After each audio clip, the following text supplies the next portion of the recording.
Creepypastas and scary stories. Where do they come from?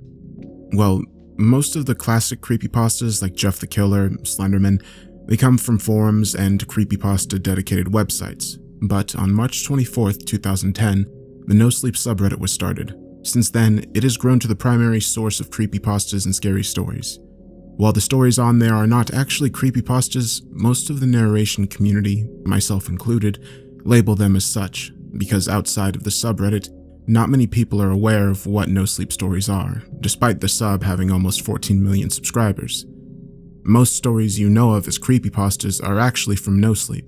Stories like The Spire in the Woods, I'm a search and rescue officer for the US Forest Service, Pen Pal, My Dead Girlfriend Keeps Messaging Me on Facebook, and many more. However, from February 24th to March 2nd, the Nosleep subreddit will be shutting down, which means that there will be no new stories to narrate from this subreddit. So, why is this happening? Well, this is due to an ongoing issue of plagiarism and theft of these stories, which are being narrated, reposted, and uploaded to YouTube as creepypasta videos, uploaded to Spotify, iTunes, and more as podcasts, and read on channels with millions of subscribers without the author's permission or knowledge. As of the 24th, the subreddit will be shut down to protest the way the community is treated and to bring attention to this ongoing issue. There are four main communities that have sprung up lately to try to get something done about this ongoing issue: the Nosleep Writers Guild, Sleepless Watchdogs, YouTube Narrators Guild, and the Writers Blackout, which I am a mod of. The main goal with these groups is to help make sure that the writers who post their stories on Nosleep aren't taken advantage of. The attention these groups have raised on the matter has culminated in the upcoming shutdown of Nosleep. In this video, I want to touch on a few topics that some of the narrators and writers disagree upon, and I'll also explain a little bit more about the issues that have caused this. So, first, copyright and fair use. So you may be wondering, if something is posted online, isn't it free for anyone to use? And the answer to that is no. Just because someone posts a story online, that doesn't mean it's not copyrighted material. They have the right to post it there because it's their story, but someone taking that story and reposting it would be copyright infringement. Reddit's official terms are: you retain the rights to your copyrighted content or information that you submit to Reddit, except as described below. By submitting user content to Reddit, you grant us a royalty-free, perpetual, irrevocable, non-exclusive, unrestricted, worldwide license to reproduce, prepare derivative works, distribute copies, perform, or publicly display your user content in any medium and for any purpose, including commercial purposes, and to authorize others to do so. And furthermore, also in the Terms of Service user agreement for Reddit, under your use of the services, it states, Reddit grants you a personal, non-transferable, non-exclusive, revocable, limited license to use and access the services solely as permitted by these terms. We reserve all rights not expressly granted to you by these terms. Except as permitted through the service or as otherwise permitted by us in writing, your license does not include the right to license, sell, transfer, assign, distribute, host, or otherwise commercially exploit the services or content, modify, prepare derivative works of, disassemble, decompile, or reverse engineer any part of the services or content. So, while Reddit themselves may repost something that was posted on their website, you as an individual do not have the right to take a post and use it without the original poster's permission. This actually would apply to pretty much all channels that are based around reading things from Reddit. Discussing copyright and fair use, it's a bit tricky, so it's understandable that not everyone's on the same page about it. The information I'll be referring to here is from the government's website about fair use and copyright, as well as some additional articles from Stanford University, which I will link to in the description. First, we will be discussing fair use. Fair use, as defined in Section 107 of the U.S. Copyright Act, fair use is a defense against charges of copyright infringement determined through the analysis and application of the four fair use factors. 1. The purpose and character of the use, including whether such use is of commercial nature or is for non-profit educational purposes. 2. The nature of the copyrighted work.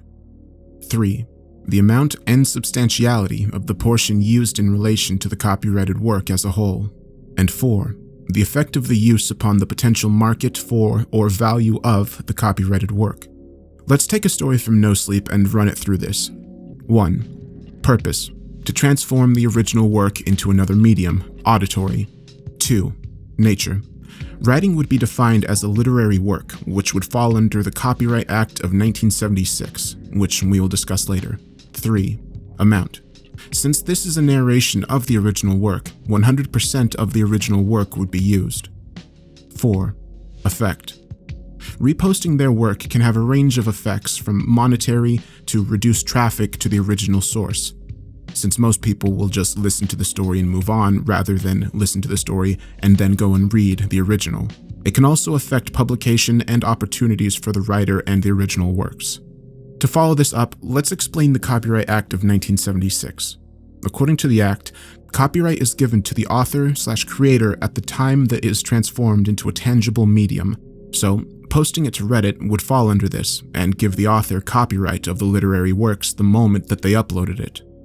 Under the same Act, there are 6 exclusive rights. Section 106 of the 1976 Act gave 5 exclusive rights to copyright holders, subject to other sections of the Act. The right to reproduce or copy the work into copies and phonorecords. The right to create derivative works of the original. The right to distribute copies and phonorecords of the work to the public by sale, lease, or rental.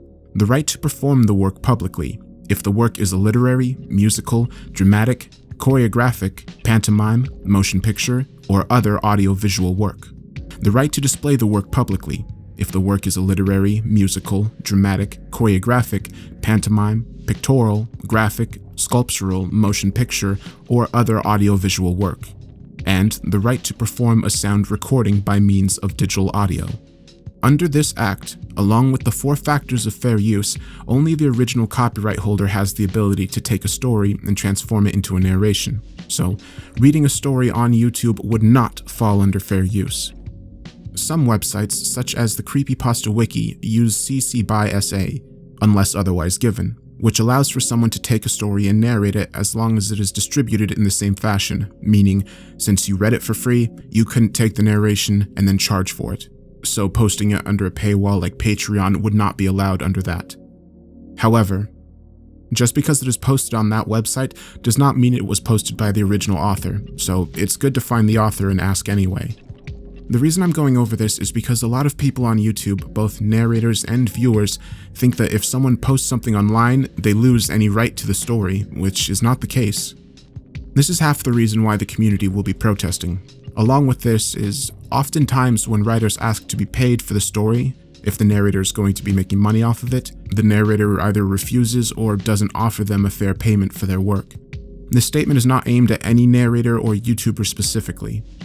Some narrators do pay authors a fair amount based on how much they will make themselves, but oftentimes among many big YouTubers, they will not agree to pay them and instead offer them exposure.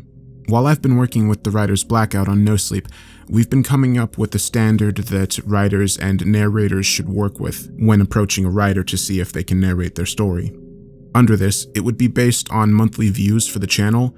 Channels that don't get at least 1 million views a month would most likely not have to pay anything, just get their permission, and then channels that get above 1 million views a month would have to pay a flat rate, and then that would change based on 1 million to 2 million views, 2 million to 3 million, and so on. That could change at any time, as that's still something that we're working on. Those are the main points of what's been going on. I'll most likely make a follow-up video soon as things change and develop. If you're a writer or narrator and you see this video and you have questions, feel free to come over to the Writer's Blackout or one of the other subreddits that we're involved with. I'll make sure to link to them in the description as well as to the articles that I mentioned in this video. If you have any questions about this situation, please feel free to ask them. I will answer them in the comments. And thank you for taking the time to listen to this. I hope you have a good day.